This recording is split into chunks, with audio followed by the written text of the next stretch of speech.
how many of you guys are familiar with Rick's work? Awesome, awesome. Well, the thing about Rick is his work's amazing, but he is the best teacher, and he makes things so accessible. He's such an inspiration, and he's such a giver. And the more you get to know him, you realize he's one of those people that doesn't allow fears to hold him back, and he's just an awesome person. And he makes beautiful, beautiful, beautiful photos, no matter what the conditions. So, without further ado. Okay, thank you, the world famous Catherine Hall. Thank you so much, Catherine, and thank you all for coming. This is the second time I've spoken at Google. It is an honor. It's a pleasure to speak here, and it's very exciting. I know this is a broadcast all around the world, and it's going to be archived, so it'll be on YouTube. So this is really, really exciting. And right after this, I'm getting my Google Plus T-shirt. I couldn't get to the gift shop before, so right after, I'm definitely getting my Google Plus T-shirt. This talk is going to be about travel photography. Now, I like to make my talks interactive, so please ask questions during the talk. If it requires a long answer, well, I'll answer it afterward. If it's a short, like we were talking about polarizing filters before. What does a polarizing filter do? I'll answer it during the session. But please, ask questions, make it interactive. It makes it more fun for me and makes it more fun for you. And Cliff, do you want to say a few words before we get going? Sure. Hey, come on in, the world famous Cliff. Yeah. Who arranged this whole thing. All right. Well, Oh, he's getting down his notes. Rick Sammon is a Canon Explorer of Light. Yeah, really, Okay, here we go. Speak from the mic. But yeah, we really, Rick, as you already started talking, we just really want to welcome you back to Google. It's always great to have a return visit, and as you probably well know, Rick is very active on Google Plus too. So it's really becoming the nexus for photography online, and we're really grateful for your use of the product and for your sharing these great images. And he is an explorer of light. So with that, go ahead and continue.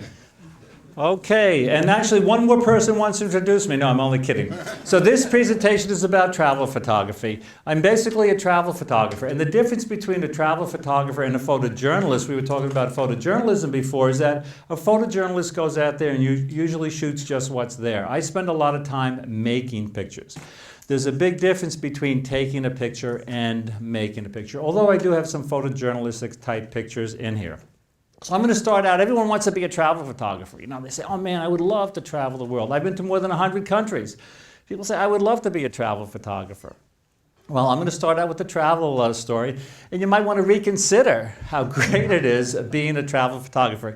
This is one of my favorite pictures from Antarctica. I've been to Antarctica twice. This looks just like a polar bear. This is amazing, right? You can see the eyes, the ears, the mouth, the paws. It's on its back with its knee and its foot up in the air. Well, this is my favorite picture. I took this picture on my first trip to Antarctica about 4 years ago. And the thing about my work is I lead a lot of workshops around the world. I lead a lot of travel photography workshops. So the deal is I get a free trip in exchange for teaching the people how to take pictures. It's kind of cool. But listen to this, there's no such thing as a free lunch because, people knock on your door at 9 o'clock. Oh, can you help me clean my sensor? I can't find out what custom function 42 does and things like that. So it is a lot of work. It's a lot of fun, but it's a lot of work. Also, it doesn't really matter what type of camera you have. I shoot with digital SLRs. Some people shoot with smartphone cameras. I think the mic just went out. But it really doesn't matter for this talk because the tips I give really apply to all different types of photography. So let me tell you about my first trip to Antarctica. It was amazing. You fly from New York to Buenos Aires and then down to Ushuaia, which is the southernmost city on the planet. From there, you go across the Drake's Passage. 3 days. You're on the ship for 3 days over what can be the roughest seas in the world. They can't have 60-foot seas here. This time we were lucky. But you can get seasick. They can give you a shot to put you out if you want to be out for 3 days. But are there any people of a medical background here? Because there are 2 stages, clinical stages of being seasick. The first stage is you feel like you're going to die. The second stage is you wish you were dead. And this is true because I have been seasick on some of these cruises. But I went to Antarctica to photograph all the beautiful animals, the penguins, you know, the seals, all this stuff. But I fell in love with the blue ice. The blue ice down there is incredible. Here I'm using a 15mm fisheye lens on my Canon 5D Mark II, which is a full-frame image sensor camera. And again, if you guys have any questions about like where were you standing, I was actually wearing my Wellington boots standing in the ice that was moving around. If you have any questions like that during the presentation, please ask. But you know, I was at the bottom of the world and I thought maybe a 15mm full-frame fisheye lens would help tell the story about being at the bottom of the world. I'm also going to throw in some technical tips here. You see that everything in the scene here is in focus from the ship in the back to the foreground here.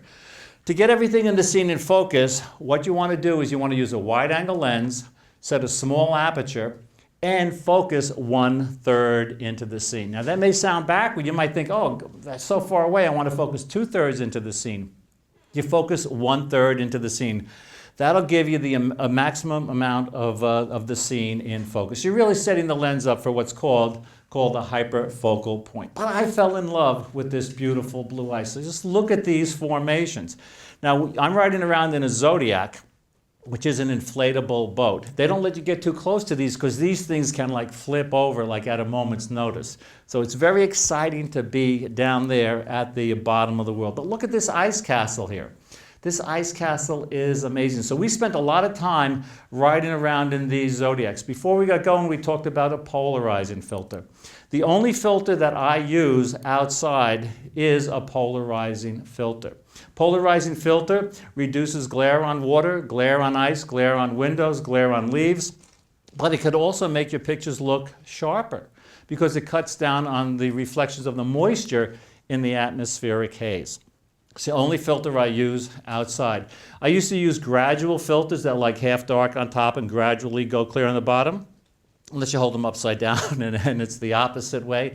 But that's the only filter I use for my travel photography. If I'm doing a waterfall, I'll use a neutral density filter. When there's not a lot of color in the scene like you see here, what I like to do is I like to make my pictures a black and white. I like to make a monochromatic image. Here's another example of this beautiful ice formation. Now you notice the pictures are a little stretched here on this monitor. If I go back quickly to the first picture, you'll see that this is cropped actually kind of like the form. Come on in, we have a first class seats and business class seats right over here. Cropped in like the HD format or the panorama format. The first thing that I do, I don't know about Catherine, but the first thing that I do is I crop my pictures. I try to get the shot, you know, perfect in camera, but a lot of times you can't. I like to crop out, like look at this picture. On my monitor here, it's cropped, if I go back, on my monitor it's cropped square, but it's stretched here. But I like to crop out the dead space. When I took this picture here, there's boring sky on the top, boring stuff on the bottom. Why include that in the scene? I'm very big on cropping. There are some photographers who say, forget it, you have to get it right in camera. What I say, you're shaking your head. I say to my publishers, although I'm not doing any more books anymore, I'm only doing apps and ebooks and PDFs and things like that. I used to tell my publishers, in a nice way, I used to say, crop my pictures and you're a dead man. Because I don't want people to crop. You know, you spend so much time, this is your art. Never underestimate the importance of cropping out that stuff. So taking pictures in Antarctica, it's not really that hard. You know, it's so beautiful. You have so many different subjects. It's overcast a lot of the times, so you don't have that high contrast to deal with. What's hard about shooting in Antarctica is A, getting there, it takes 2 days to get there, and B, putting on the Wellington boots, putting on the long underwear, putting on the waterproof pants, putting on the waterproof jacket, putting on the life jacket, bringing gloves that let you, operate your camera. This is the hard part of shooting in Antarctica. It's not really finding the subjects or doing the manipulating the controls. What's really interesting is when I was down in Antarctica, there were scientists from Wildlife Conservation International, National Geographic, the Smithsonian, and they're studying the ice. If you look at this ice formation over there, they're trying to figure out why the ice is starting to look like penguins. They just can't figure it out. So anyway, this is one of my favorite pictures taken on the first trip. Here's the crop version of it. If you have a website, I tell people, oh, this is what I forgot to say. Susan knows this. If someone's cell phone goes off during the presentation, I always make this, you know what, I have to put a slide in. I always make them come up here and do the twist for 60 seconds. But I forgot to say it. I forgot to say it, so it's okay. Anyway, look how nice this picture looks dressed up with a little bit of drop shadow, with the frame around it. First impressions when you do a website are very, very important. Put your best work out there. Ask your friends, you know, to help you select your best picture, your best design, stuff like that. Anyway, I did go to photograph the animals. I love the blue ice.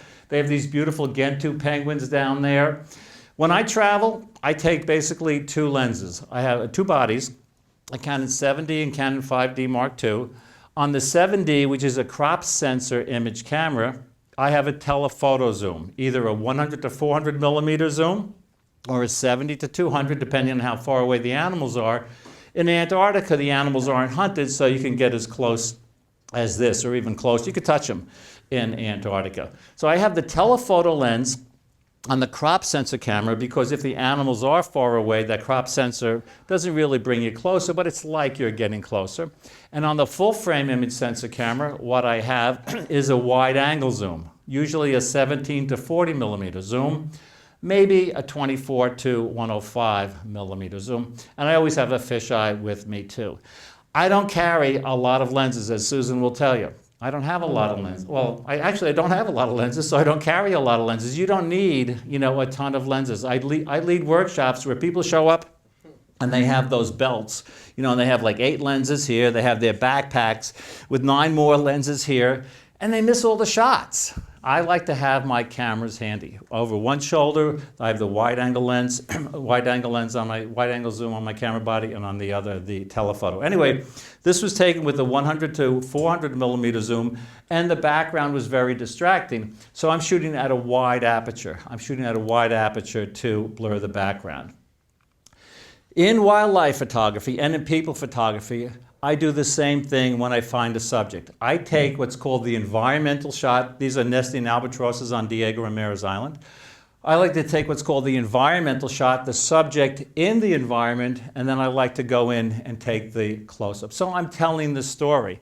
I don't know which shot I'm going to like best later. I don't know which one someone may buy. But if you do it both ways, again, and having those two cameras lets you shoot fast, you'll have what you need. So when you shoot a subject with a lot of white in it, this is going to sound backwards too. Yes? Can you go back to this picture? Why did you chop the legs? Why did I chop the legs? It looks like I chopped the legs, but she is actually sitting on a nest. So these are nesting albatrosses, okay? So they have their nests in these little mud piles here. So from back there, it may look like that, but they're actually sitting on the nest. But you have a good eye. So anyway, if there's a lot of white in the picture, like here, you want to, if you're shooting on automatic, you want to set your camera on +1 as a starting point. Now this may sound backward, you know, hey, there's all this light, it's so bright, I want to set my camera on +1. Well, you do, because all that light, all that bright area fools the camera's exposure meter into thinking that the scene is brighter than it actually is and will underexpose your picture. I shoot all my pictures except my flash pictures, as you'll see in the studio later when we move over there with Cliff. I shoot either on the aperture priority mode or the shutter priority mode. A lot of my professional photographer friends shoot on the aperture priority mode or the shutter priority mode. If you think about it, there's only one right exposure, right? And whether you use manual or aperture priority or shutter priority, it doesn't matter. I found, since I've been shooting a long time, that I can just use the exposure compensation wheel on my camera to dial in the right exposure very quickly.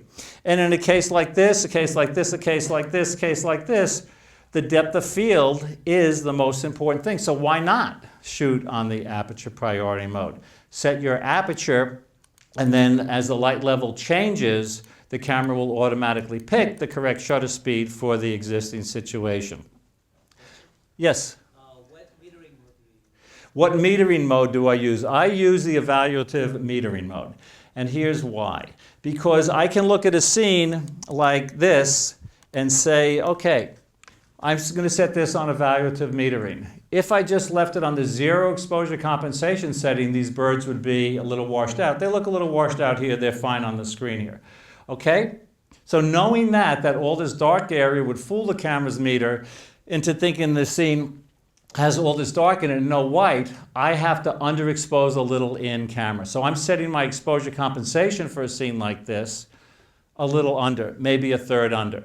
The key in all photography is learning how to see the light. If you learn how to see the light, then you know how you can make adjustments on your camera, knowing again that there's probably only one right exposure for you. So in seeing the light, it's all about this.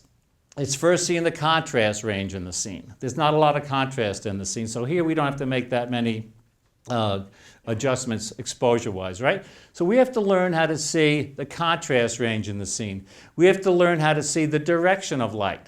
We have to learn how to see the quality of light, hard or soft. And then we have to learn, what's the other thing about light? Color.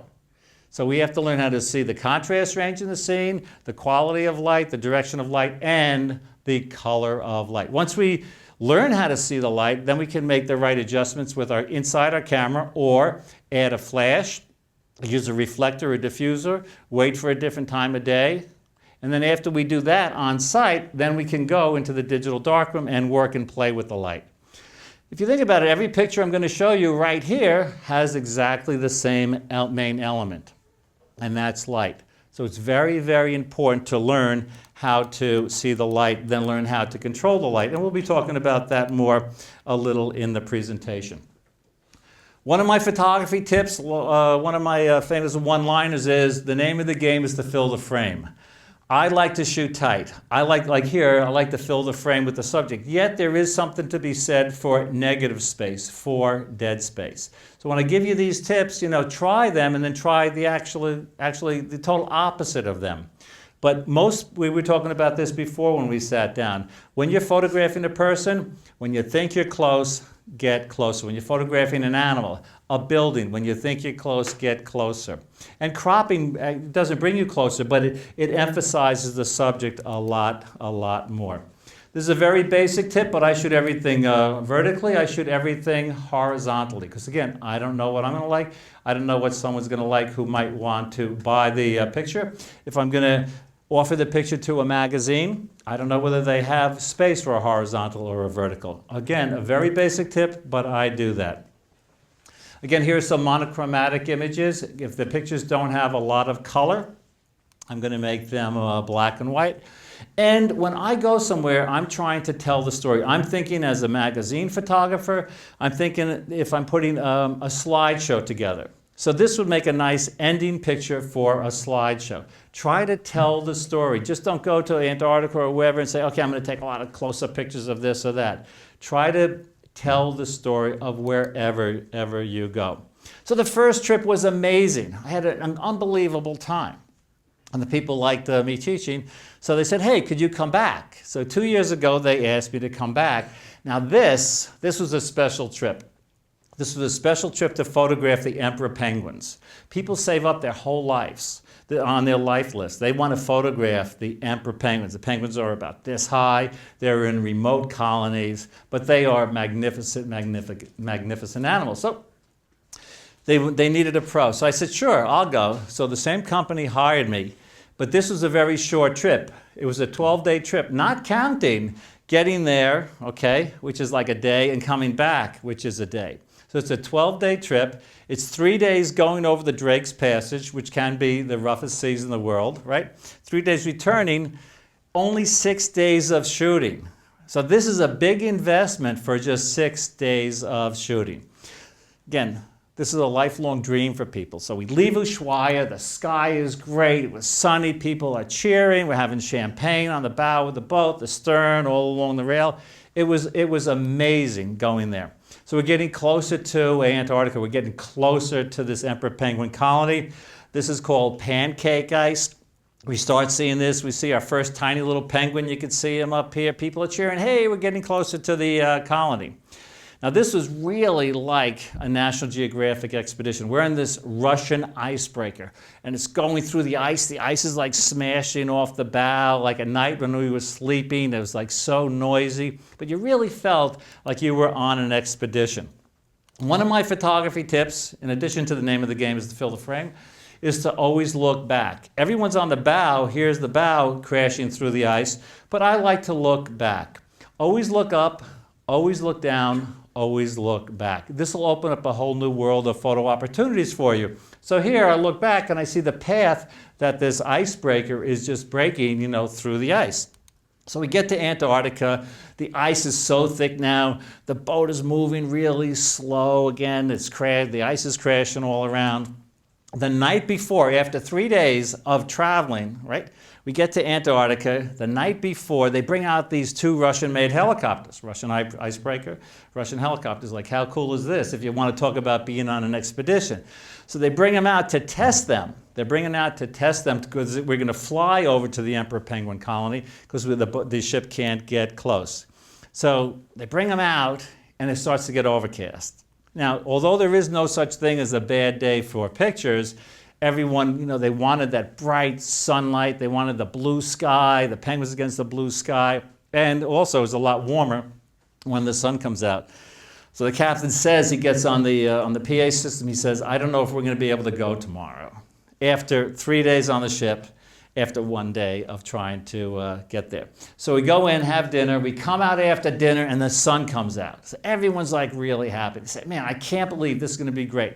We go back inside, and I'm teaching photography, I'm teaching Photoshop, Lightroom, teaching all this stuff, getting everyone's cameras set up. We wake up the next morning, and this is what it looked like. It was totally overcast. Captain gets on the PA, said, sorry, we're not going anywhere. So this is day 1.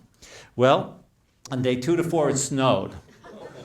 So we couldn't. So we're stuck on the ship. And this was, again, a lifelong dream for people. But it got worse. Half the ship, including me, got what's called a Norwalk virus. And the Norwalk virus is, he's laughing, so I guess you know what it is. It's like the worst virus you can possibly get. You feel like you're going to die.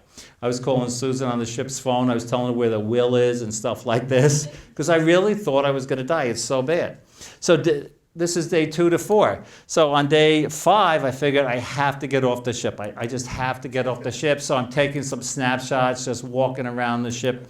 And by the way, as the pro, they don't give you the best cabin. My cabin was way up on the top left there. They give the crew the top cabin, so when the boat swings like this, we get the severest cases of being seasick. So anyway, on day 6, the last day, there was a mutiny. The guests, we got together actually in the theater like this, and the guest said, we paid all this money, we want to go. So the captain says, okay, if you want to go, we'll go. So we get in the helicopters, he's flying us over. But here's the thing. We couldn't land closer than 2 miles to the Emperor Penguin colony because they didn't want to scare the penguins with the helicopters. So with all this gear, I have a 40-pound backpack. Cliff, you'll see most of the gear that I have this afternoon. 40-pound backpack. I've been sick. The guests have been sick for all these days. We walk over the ice with our life jackets because you're on ice. So they set up this camp there. So we're getting closer to the Emperor Penguin colony. And it was really cool seeing these Emperor penguins. This is how big they are. And the thing is, they're not hunted, so you can get very close to these animals, just like in Galapagos. You can get very close to the animals in Galapagos because they're not hunted. So this is one shot that I took, kind of like this. This is called babysitting, right? It's the adult, it's the mama Emperor penguin with the chicks, and this is the other. You've probably seen pictures like this on National Geographic. Beautiful blue sky, the parents, the chick, the background's out of focus, nice framing. Well, this isn't the original shot. This is the original shot. As a travel photographer, if a photojournalist was there, he or she would publish this type of picture. But because I'm a travel photographer, I have the license to enhance my pictures. So what I did is I just added the gradual filter and increased the contrast and saturation. But if there's ever a magazine published called National Adventure and they want an article, Rick's Trip from Hell, believe me, I am ready to write this article. And the article actually would be called this, The Safety of Reminiscence. Marco Polo had a wonderful saying, and the saying is, an adventure is misery and discomfort relived in the safety of reminiscence. Like here, we're laughing about this, I'm having a good time, I hope you're having a good time, right? But again, I felt like I was going to die. On a more serious note, the most important thing that we can do in our photography, I think, is buy a camera. No. The most important thing that we can do, I think, is set a goal. Setting goals is so important. I used to tell my sons this, and I would tell our son this all the time, set goals. He set the goal to be the valedictorian in high school. He achieved that goal. You guys are working at Google here. You set the goal to get a job at Google. Obviously, it worked. In life and in photography, we must set goals. I was teaching a workshop up in Alaska, photographing bald eagles. And I was on the back of the boat. And actually, it's a funny story. I'm in the back of the boat, hand-holding my Canon 70 with the 70 to 200 millimeter f4 lens, which is less expensive than the 70 to 200 2.8 lens. I'm hand-holding this, and there's guys on the back of the boat with $11,000 400 millimeter, setups with the 400 millimeter 2.8 lens and the super body and all this stuff, and I'm hand-holding shots. You don't need, the world's best gear to get pretty nice shots. If the lights were a little darker, you'd see that this picture really pops.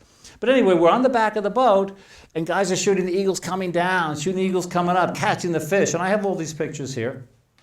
But one morning, I set the goal to get the shot. This is the one shot I really wanted to get. I wanted to get a symmetrical shot of the eagle coming in to catch a fish with the perfect reflection here.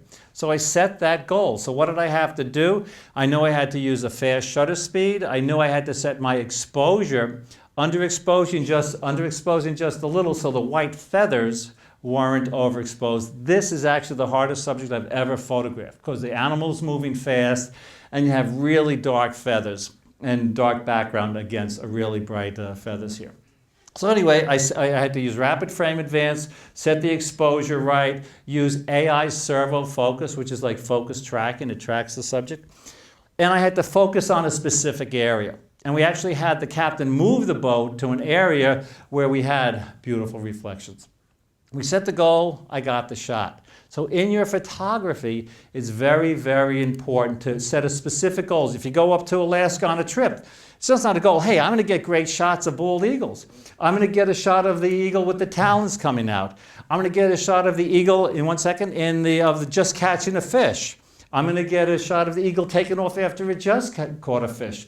I'm going to get a nice action shot like this. I'm going to shoot up. I'm going to shoot down. I'm going to shoot all around. If you make like a hit list, again, set that goal, you know where you're going. Yes? So when you were taking those photos of the eagle, were you focusing on the white part, like on the eagle's head, or on the darker part? Well, I was focusing on the body because it's a very small point. So I'm actually using the center focus point on my camera. Even though my camera has, 45 autofocus points, these cameras today have all these different focus points. I'm using that AI servo focus, and I want to focus right like here, like right on the animal's body. But talking about these shots, if you look at all these shots, they have something in common. When I'm photographing animals and people, in most cases, if the eye's not in focus, if the eye's not well lit, I feel I've missed the shot. That's what I strive for. The reason I say most people photography, if Marlon Brando was here, and he said, hey, my Marlon Brando, it's really fun to be at Google. He'd say, well, Rick, most of the times that's true. But you might remember when I shot The Godfather, I used top lighting. I used top lighting so the people looking at the movie couldn't see into the subject's eyes because I wanted to create a sense of mystery. Sure, Catherine, you light the eyes most of the time. It's very important in portraiture and wedding photography to light the eyes, right? Okay, so anyway, that's the thing in wildlife photography. So what do we do? We're actually positioning the boat so we have good light on the animal's eyes. I was giving a talk down at the California Photo Fest last week, and it was on composition. How many people here have heard the composition technique, the rule of thirds? Okay, just about everybody. How many people have heard the composition technique, rule of odds? Nobody. The rule of odds is actually a very good composition technique. You put odd things in a picture, they're going to stand out. You put, even things, they don't stand out as much for whatever reason. So this has 3 dolphins in here, actually whales, before rather than 4. So I had a lot of pictures with 4 in them, but I liked the shot with the 3. I was thinking about that composition technique, the rule of odds. Simplicity is really important too. So right here we just have one animal. Now I have these beautiful patterns here. I'm using that polarizing filter that we were talking about before to cut through the glare on the water. If you're shooting in water, around water, over water, next to water, you want to bring a polarizing filter. Yes? Do you like a circular polarizer, or do you just like the sheet that you can put right in for a polarizer? Well, the circular, we used to have what's called a linear polarizing filter before you probably got into photography. Now they had to develop what's called circular polarizing filters for the autofocus cameras. The linear polarizing filters didn't work. But that's what I use. I like to use the circular polarizing filters. And again, telling the story. I'm trying to tell the whole story of the whale. So I'm doing the whale's tail. This picture may look a little confusing, but what's going on here, I was pretty lucky. These whales came up and they're eating the krill. The reason it looks kind of weird is because the jaws they distend and they open like this to the side so they could get the maximum amount of krill. It's pretty cool. Again, telling the story, watching the background. If I took this picture, could have been taken off Long Island, not too far from my house. This picture looks like it was taken in Alaska. We want to take pictures that have what's called a sense of place. This picture's nice, this picture's nice. The close-ups, they're nice, but they could have been taken anywhere. So think about that when you're taking pictures. Think about, how can I take a picture that has a sense of place? Another tip I want to share with you, I learned from my friend Dr. Dick Zakia. He wrote this wonderful book called Perception and Imaging. Perception and Imaging, Dr. Dick Zakia.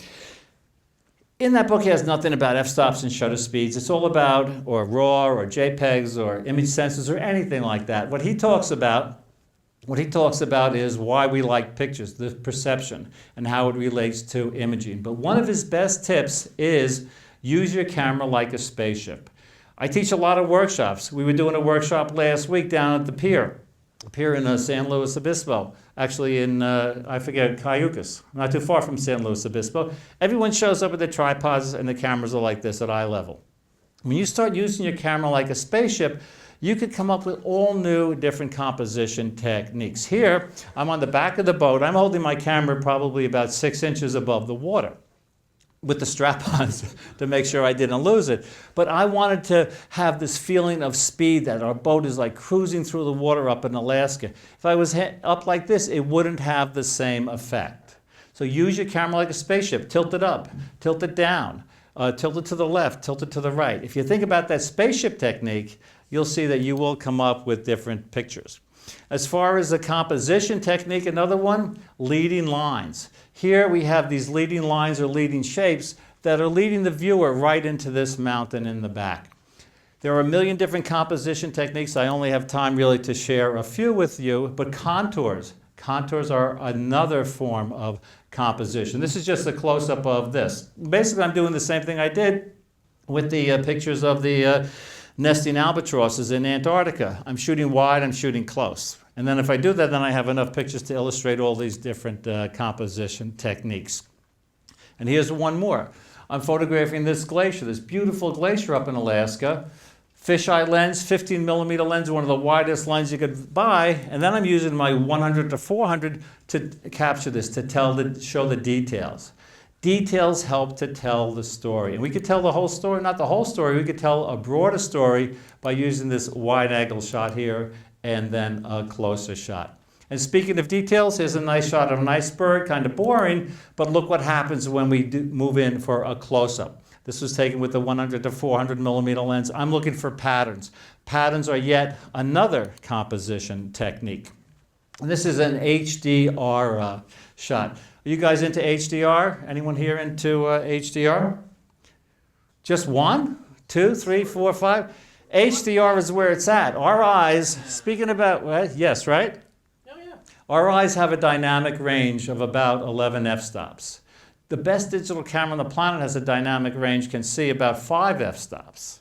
So with HDR, we can get back to that 11 f-stop range and even go beyond it. So what's going to happen is we can create images, so the scene looks, in our image like it looks to our eyes. Here, we can see deep, deep into the shadows here, yet the ice and the clouds outside are not overexposed. I'm going to jump out of this show for just 1 second. How do you compare HDR to zone system? Oh, actually, I have it here. I don't have to jump out. How do I compare HDR to the zone system? Well, the zone system was developed by Was developed by Ansel Adams. Yeah, I know it. Right, and for those of you who don't know. And what Ansel Adams, if you want to have fun, do a Google search. Right now, you could have some fun. Tell me how many pages come up. I hate HDR. Yeah. Right? You're going to find 50,000, maybe not. 2.1 million. 2.1 million. Only? Only? Only? In 0.30 seconds. Okay, so that's how good Google is.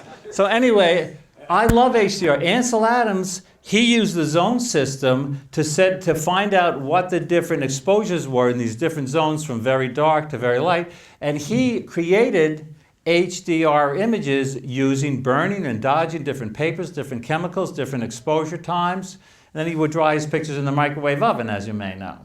So, but what HDR does is what these programs let us do today is they let us do this in a matter of minutes. So here's a good example of HDR for you guys who are not into HDR.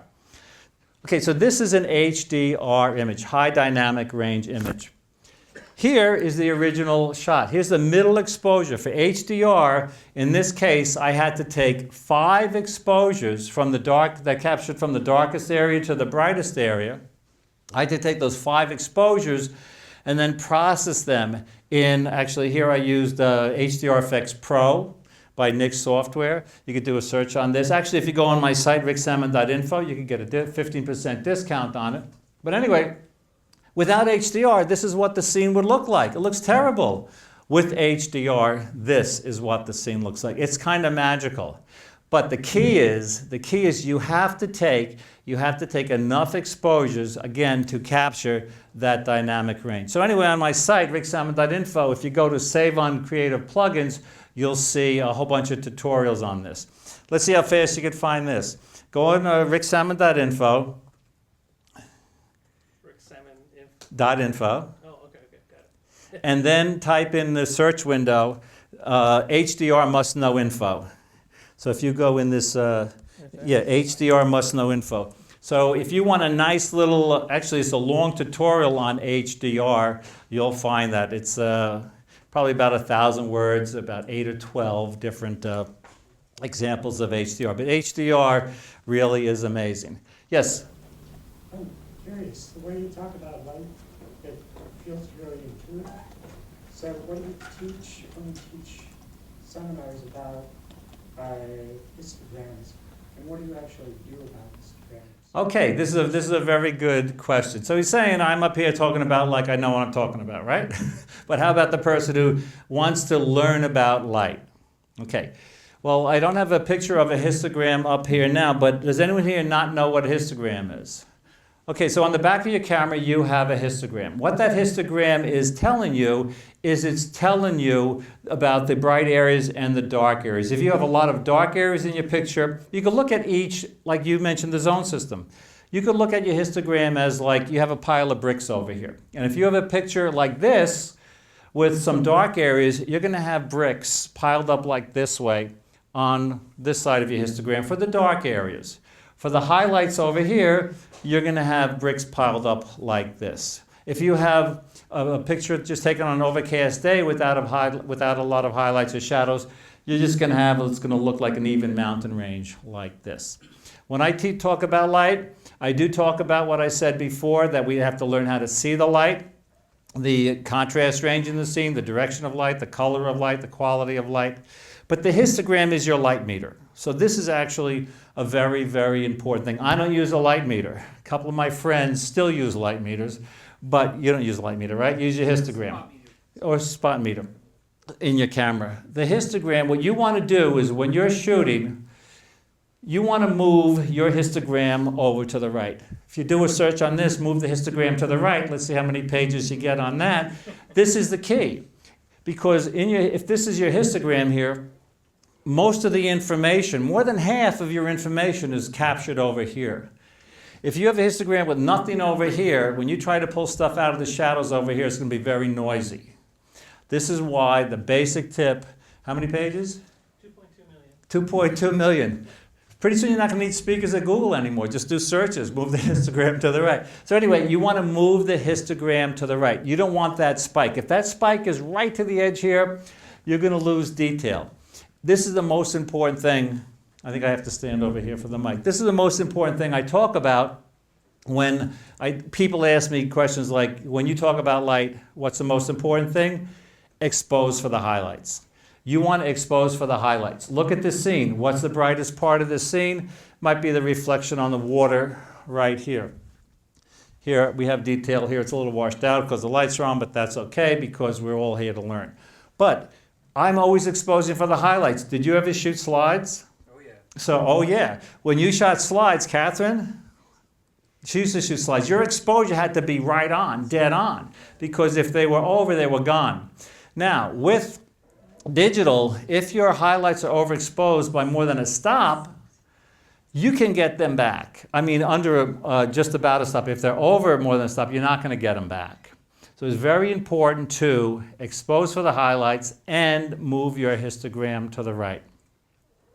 As far as people photography goes and travel photography, I always like to put a person in the scene. This picture taken out in Laos early one morning. I love the clouds. I love the setting.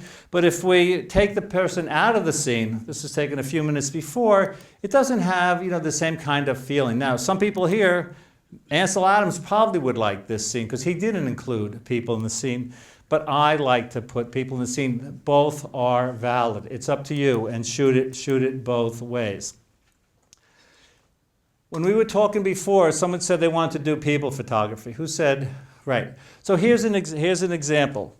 Let me see where this other shot is here. Might be, yeah, okay. When you're photographing a person, my number one thing is this, to think about this. The closer you are to I don't want to get too far away from the podium. The closer you are to the person, the more intimate the picture becomes. So when you think you're close, get closer. This is over in Laos. We were there last year. Kind of a boring shot, but it's kind of cool. The monks get out early in the morning, and they walk down the road barefoot, and they get the alms from these people, giving them rice and candy and stuff like that. But it looks like a snapshot. If you just get a little closer, you feel more intimate. You feel like you're more part of the scene. So again, shooting close gives the picture a greater sense of intimacy. When you think you're close, get closer. But something else is going on here. I use the slow shutter speed to add a sense of movement to the picture. Here, these guys, the monks could have been standing still. And actually here they were kind of standing still. But you want to add a sense of motion to your pictures. This is one of the things we have to do as photographers. We're shooting stills, but we want to add a sense of motion to our pictures. So play around with shutter speeds, play around with aperture. So anyway, Laos is an incredible place. Northern Thailand is an incredible place. This is one of the temples, an HDR shot. Without HDR, I wouldn't be able to see these beautiful paintings on the background. And it's, traveling is such a great education. You learn so much. Here's the inside of the temple. Here you see all these beautiful paintings over here. So some of the paintings depict, a scene like this. If you're good in life, in the afterlife, everything will be nice.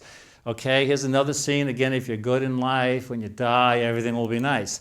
Well, if you're not good, they show this is what happens. This is what happens if you drink too much. Okay, and then you die. This is what happens to you. And this is if you're a murderer, what happens to you. So again, traveling is a great education. So they bring the kids to these temples to show them, hey, this is what can happen. But if you want a great place to go, I've been a lot of places. I said this before, more than 100 countries. Laos is like Thailand was like 50 years ago. It's still very remote. We went on this beautiful river ride here. This is a daylight fill-in flash picture. I think I told you the only time I use a flash, the manual exposure mode, is if I'm taking a flash shot. All my other pictures are on either aperture priority or shutter priority. But it's so remote there. People are still fishing with nets. I like the shot because it's balanced. When you're taking a picture, another thing that you want to think about, is balance. So the net here falling on the water and the fisherman, it has some action, but it's balanced. Think about how you can balance your pictures. Now, these aren't the fish he caught, but one of the things that's really fun to do in remote countries like Laos, Thailand, Cambodia, some places in Central America, is like to go to the markets. Here, this man was preparing our lunch. Catherine, is this kind of lunch we're going to have tomorrow, Catherine, before the trip photo? You hope not? Anyway, you see, you learn what's going on in different cultures. We have so much here. We really do have so much here.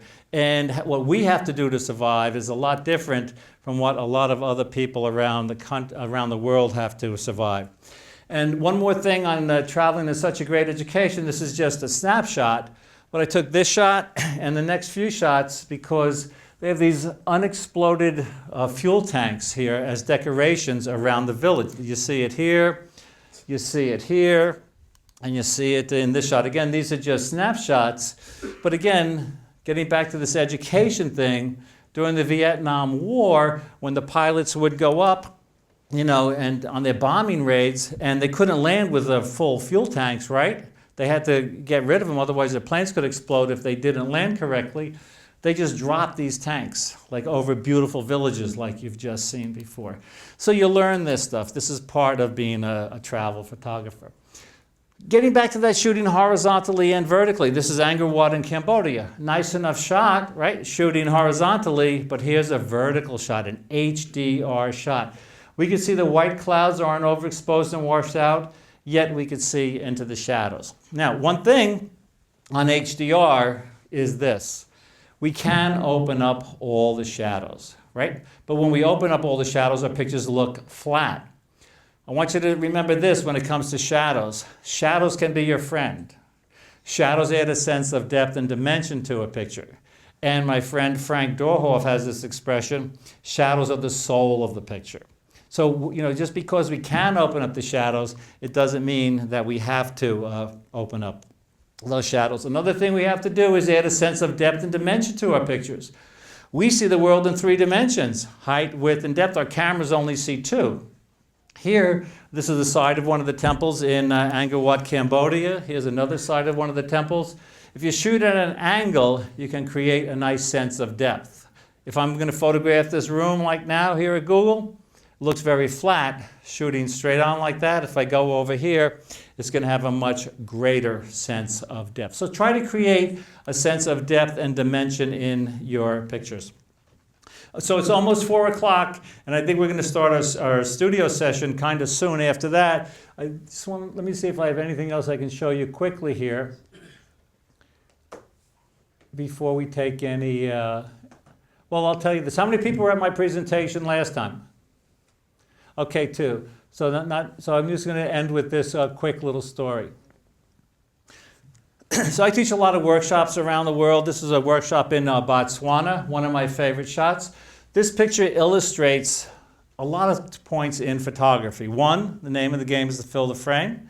Number 2, light the eyes. Number 3, have a plain background. Number 4, use a wide aperture to blur the background if it's distracting. And getting back to my new friend's comment in the front about light, I'm looking to expose for the highlights, the brightest part of the scene first, which is right here. I don't want that overexposed and washed out.